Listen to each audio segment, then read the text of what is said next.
Hello friends, आप लोग कैसे हैं। उम्मीद करते हैं आप लोग ठीक होंगे, आप लोग हेल्दी होंगे। फिर से क्वेश्चन किया गया है। हमने एक वीडियो अपलोड किया था जिसमें हमने ये कहा था कि जो प्लांट में ग्रीन पार्ट होते हैं उसमें फोटोसिंथेसिस होता है। तो ये क्वेश्चन किया गया है कि जो स्टेम का ग्रीन पार्ट है, क्या वहाँ पर भी फोटोसिंथेसिस होता है। तो हाँ, ये बात सही है। प्लांट में जहाँ जो भी ग्रीन पार्ट है वो ग्रीन इसलिए है क्योंकि वो क्लोरोप्लास्ट की वजह से। क्लोरोप्लास्ट एक सेल ऑर्गेनेल होता है और क्लोरोप्लास्ट में एक क्लोरोफिल पाया जाता है जो कि एक पिगमेंट होता है। तो क्लोरोफिल पिगमेंट है और क्लोरोप्लास्ट एक सेल ऑर्गेनेल है। तो क्लोरोप्लास्ट में क्लोरोफिल पाया जाता है। तो जहाँ जहाँ भी ये क्लोरोप्लास्ट पाया जाएगा, ये सेल ऑर्गेनेल जिस सेल में भी पाया जाएगा उस वो सेल ग्रीन कलर का दिखता है। और क्लोरोप्लास्ट में ही फोटोसिंथेसिस होता है। तो ये क्लोरोप्लास्ट जहाँ भी पाया जाएगा, जैसे बहुत सारे प्लांट्स हैं, खासकर आप लोअर छोटे प्लांट्स देखते हैं तो उसका जो स्टेम होता है, हर्ब देखेंगे तो उसका स्टेम भी ग्रीन होता है।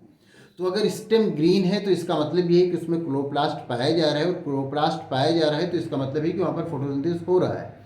तो जो आपने क्वेश्चन किया है कि क्या स्टेम में भी फोटोसिंथेसिस होता है, तो अगर स्टेम का कोई पार्ट ग्रीन है, खासकर जो नया स्टेम होता है वो ग्रीन दिखता है, या जैसे बम्बू है उसका स्टेम ग्रीन दिखता है, या और भी जो प्लांट्स होते हैं, छोटे प्लांट हर्ब होते हैं, श्रब होते हैं बहुत सारे, आप रोज़ देखेंगे उसका स्टेम भी ग्रीन दिखता है। तो जो पार्ट भी प्लांट का ग्रीन दिखता है वो पार्ट ग्रीन इसलिए दिख रहा है क्योंकि वहाँ पर क्लोरोप्लास्ट पाया जा रहा है, और क्लोरोप्लास्ट पाए जाने का मतलब है कि वहाँ पर फोटोसिंथेसिस हो रहा है।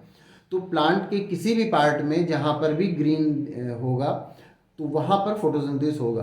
तो जो ये आपका क्वेश्चन है कि जिन प्लांट का स्टेम ग्रीन दिखता है क्या वहाँ भी फोटोसिंथेसिस होता है, तो हाँ, बिल्कुल फोटोसिंथेसिस होता है। लीफ ग्रीन है उसमें फोटोसिंथेसिस हो रहा है, और जो प्लांट के स्टेम का जो पार्ट ग्रीन है वहाँ पर भी फोटोसिंथेसिस हो रहा है। तो उम्मीद करते हैं आपको आपके क्वेश्चन का आंसर मिल गया होगा। अगर इसमें किसी तरह का कोई कन्फ्यूज़न है, कोई क्वेश्चन है तो आप पूछ सकते हैं। Thank you.